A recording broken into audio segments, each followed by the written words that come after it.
ask you guys a question. By a show of hands, how many of you, this is a leading question, and the answer is yes. How many of you would like to tap in to some of your untapped potential? We're all in this room. We've heard so many talks today that have been really empowering and inspiring. We're here for that reason, right? You may have heard this statistic, but on average, people are typically only tapping in to 10% of their potential. Now, is that actually a true statistic? It is researched, and there's a very powerful book that is researched in. Having said that, the true answer is your potential is limitless, right? We know that. You cannot possibly tap into your potential. I'm Nicole Kernohan, as John mentioned, and my journey as a coach really introduced me to positive psychology. And I'm going to share a little bit what Sharon shared today was this concept of how your thoughts lead to your feelings. The feelings move into the energy in your actions. It's not your actions that deliver the results that you're getting in your life. You may or may not believe that, but you probably do today after some of the talks you've heard. It's not your actions that deliver your results. It's the energy in your actions. And when I use the word energy today, you could change that with your attitude in your actions, your beliefs in your actions, the feelings in your actions, right? It's the energy in your actions.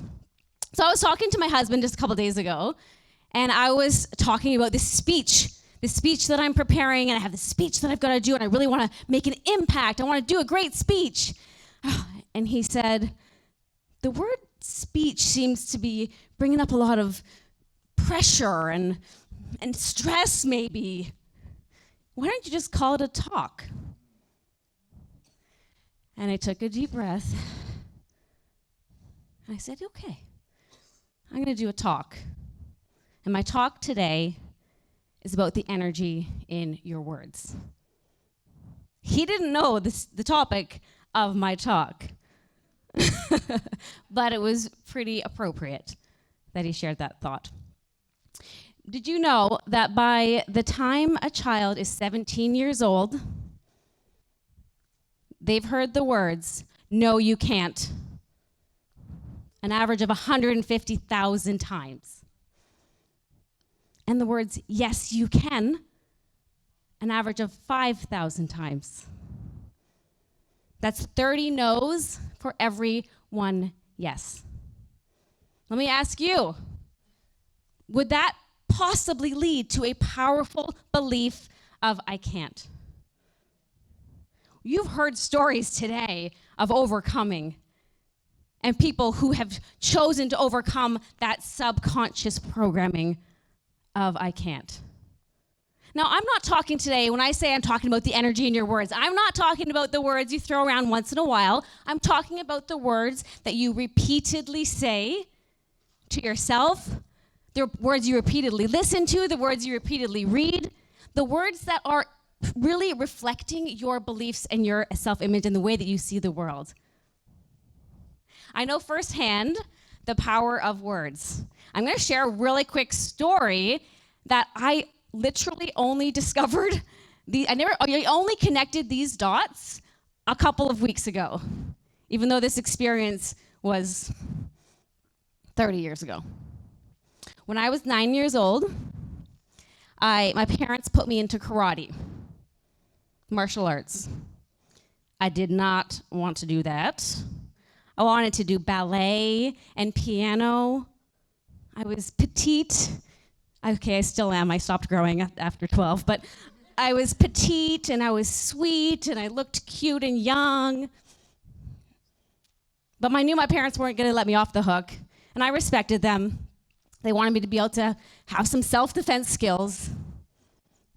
So when I said to my sensei, I can't do this. I'm so short, I'm so small. It's like he saw a version of me that I did not see yet.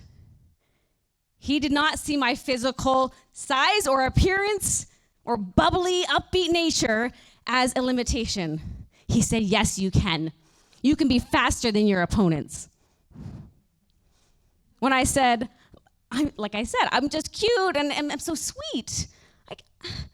This is honestly how my karate journey started in sparring. I was like,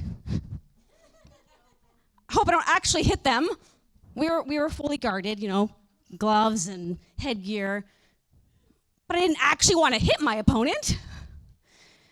But my sensei said, yes, you can. Because you're innocent and sweet, you'll throw them off. You can sneak up on them, which I did. My sensei was honestly that teacher example. He was almost like that teacher to me. I couldn't believe what he was seeing. I was like, I don't think he must be on something. He's clearly not seeing what I am seeing. But he believed in me. When I said I can't do one more push-up, I can't possibly hold this squat for any longer, he said, yes, you can, with that kind of intensity. So maybe I just did it because I was scared of what would happen if I didn't. I don't know. Either way, I believed him, and I did. And I went on for 10 years, almost 5 days a week for most of that time. Guess what happens when someone is telling you 5 days a week for 10 years, yes, you can? Right? Tucker is smiling. He's like, yeah, you can, girl. He's cheering me on from the side. Right? That statistic that I shared earlier was not what I got. My parents were great, but they're natural. They said, no, we can't afford that. No, we can't do that. No, they're just well-intended no's.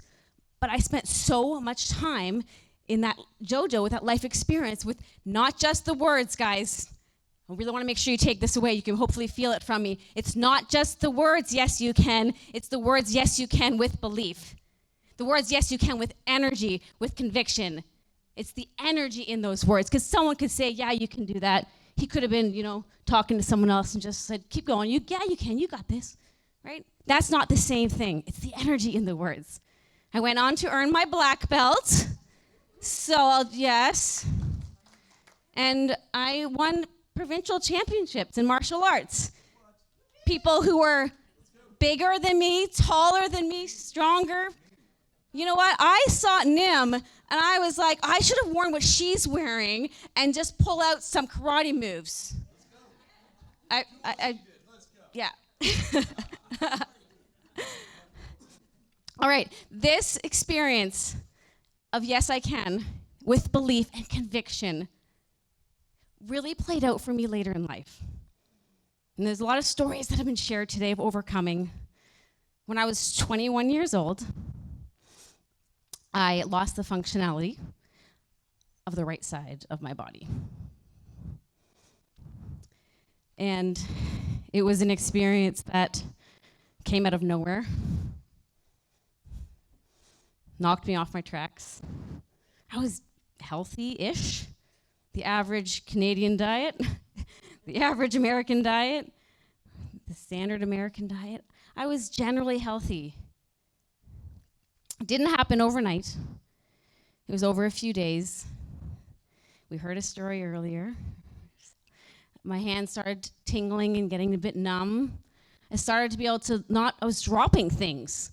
Like, I didn't tell my hand to drop that pen. My foot started to drag, like kicking things accidentally. When my face started to droop and I started to slur my speech a little bit, then I was told, you may want to go to the hospital and get that checked out. I was admitted to the hospital, and over the next few days, it became a full paralysis of the right side.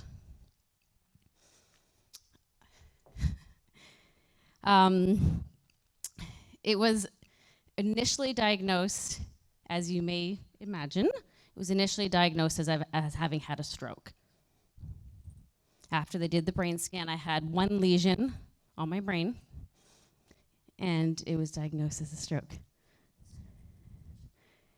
Later, after they did more scans, they actually found multiple lesions in my brain. Got some good guessers over here. You can feel it. He was re-diagnosed as multiple sclerosis. A condition that I didn't know much about it, but it threatened to derail my dreams and aspirations. I was 21 years old. And, of course, my independence. Multiple sclerosis is typically degenerative. There's no known cure. Many people end up in a wheelchair. Right, at 21 years old, it's pretty young to get that information. And the hardest part of that experience, to be honest, was I don't know why the doctor did this. I was alone in the room when he told me. It's okay. It's not okay. I don't want to blame the doctor. He was doing his job, But I swore I would never go to a doctor alone ever again.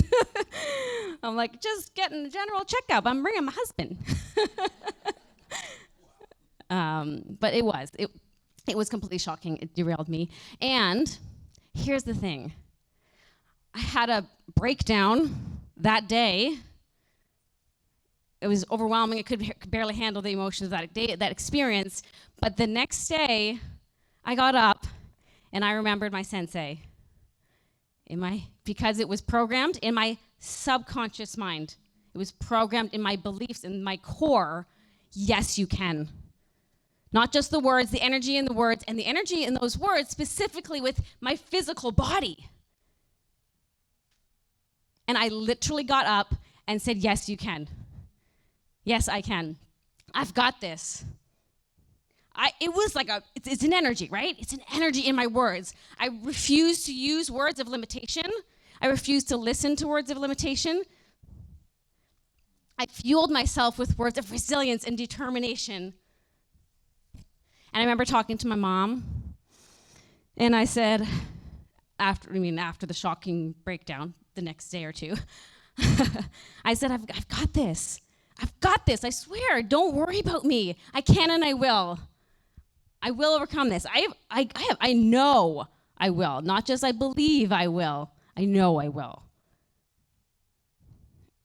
As I'm hanging here like this. As I get home, I'm like, well, in the meantime, until I get there, could you blow dry my hair and put on my mascara and drive me to school every day? That's one of the times that I cried. Other than the initial breakdown, one of the other moments I cried was when she said, do you really need your mascara today? It's like, I can't put on my mascara. Like, I just can't hold the mascara. You don't know. Grief and pain sneak up on you when you're least expecting it, with the silliest little things. All right, I want to share with you, through that experience, I'm going to tell you one really exciting thing. I got to bring up the energy one more time. There is a happy ending to this story. I am here. I am strong. I'm 20 years later. So thank you. I was not looking for an applause there. I'm just trying to bring up the energy. But I do want to share that there is a happy ending to this story. And it was because of the words that I used and the energy in those words, the words that were programmed into me and the words that I chose to use. I would never have said the words, I can't do this. I would never have said the words, that's going to be so hard. That's going to be so hard. I would never have said the words, why bother? There's no cure. I'm not judging folks who say those words. If they're not aware yet and they haven't experienced it, right? It's an awareness. I would not have said those words. Now, I did follow a protocol, okay? I followed a protocol. I met with nutritionists. I met with naturopaths. I met with chiros, osteo, all these practitioners, and I followed the protocol, and it took me 10 years when I looked back to realize that it wasn't exclusively the protocol. The protocol was essential and very important, but it was the energy in my actions. It was the words that I used at that time that fueled the actions. When they said, you should try gluten-free. And some people said, that might work. There's some research says it might work. Some research says it might not work. I chose to say yes. Yes, I can. And I was 100% in. And it was like I changed my diet overnight. This is why it took me 10 years to understand the power of those words. because I couldn't understand why everyone else was having a hard time changing their diet. I was like, you just change your diet. Obviously, I know that's not the case today. In conclusion, I want to share with you, I want to invite you to consider the words that you are using. What are the stories you're telling yourself? What are the words that you're sharing with yourself? What are the words that you're sharing with others? Your words and the energy in your words are influencing everyone around you. May you choose words and the energy in your words that guide you to abundance, joy, and limitless potential.